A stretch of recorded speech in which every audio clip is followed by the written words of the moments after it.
ప్రముఖ సంఘ సంస్కర్త బడుగు బలహీన వర్గాల ఆశాజ్యోతి మహాత్మా జ్యోతిబా పూలే 135వ వర్ధంతి వేడుకలు నల్గొండ జిల్లాలో ఘనంగా నిర్వహించారు. జ్యోతిబా పూలే సెంటర్ వద్ద గల ఆయన విగ్రహానికి పూలమాలలు వేసి నాయకులు నివాళులర్పించారు. ఈ సందర్భంగా బీసీ విద్యార్థి సంఘం నాయకుడు నల్ల మధు యాదవ్ మాట్లాడుతూ జ్యోతిబా పూలే బడుగు బలహీన వర్గాలకు అక్షరజ్యోతి వంటి వారని, మహిళలకు ధ్వజస్తంభమని కొనియాడారు.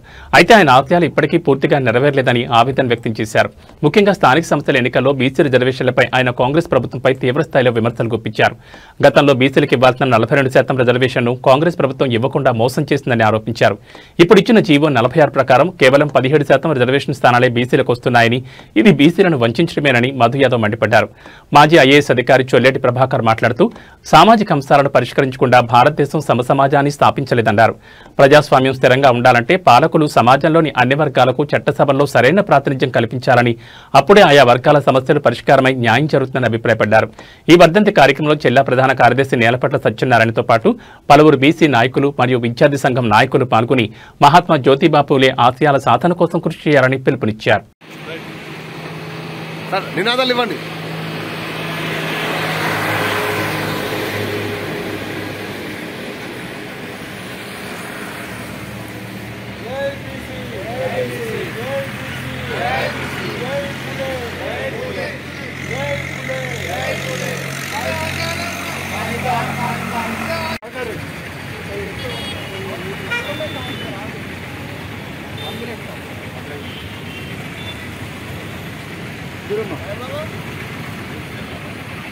బలహీన వర్గాల ఆశాజ్యోతి మహాత్మా జ్యోతిరావు పూలే యొక్క వర్ధంతిని సమాచార పర్యటన సభ్యుల లక్ష్మీవాటిక ఆధ్వర్యంలో వారి విజ్ఞానికి పూలమాల వేసి ఘనంగా నివాళులర్పించడం జరిగింది. వారు అందరికీ విద్య అందించాలని చెప్పేసి విద్యాభివృద్ధి కోసం సమాజాన్ని చైతన్యం చేస్తూ మరి వారు విద్యతోనే అభివృద్ధి సాధ్యమవుతుందని చెప్పి తన భార్య సాయిత్రులకు విద్యను నేర్పించి మొట్టమొదటి మహిళా పాఠశాలను ఏర్పాటు చేసి అందరికీ విద్యను అందించిన గొప్ప మహానీయుడు.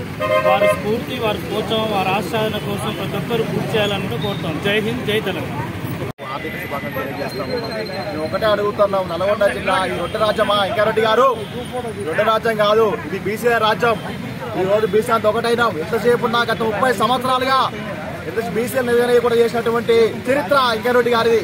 గత ఊరలో చూసుకుంటే ఒకరినన్నా నల్గొండ జిల్లాలో ఒక నాయకునిగా రెడీ చేసిరా, ఒక చోటు మన ఒక చైర్మన్ గా ఎన్నుకొని ఇచ్చారా? ఎంతసేపు ఉన్నా మీ రెండు రాజ్యమే గానీ బీసీ రాజ్యం లేదు. ఇప్పుడైనా బీసీలంతా ఏకమైనాం. వెంకరెడ్డి గారు ఎక్కడ తిరగనీయం, బీసీల దమ్మేం చూపిస్తాం. ఎక్కడ మీరు కనబట్టే గానీ మీ బీసీలంతా ఒకటైతున్నాం. ఏ ఊర చూసినా ఏడ చూసినా కూడా మీ వర్గం చెందిన నాయకులే, బీసీ నాయకులే మిమ్మల్ని ముట్టడిస్తారని తెలియజేస్తా ఉన్నాం. నా పేరు మధు యాదవ్, బీసీ విద్యార్థి సంఘం నల్గొండ జిల్లా అధ్యక్షుడిని.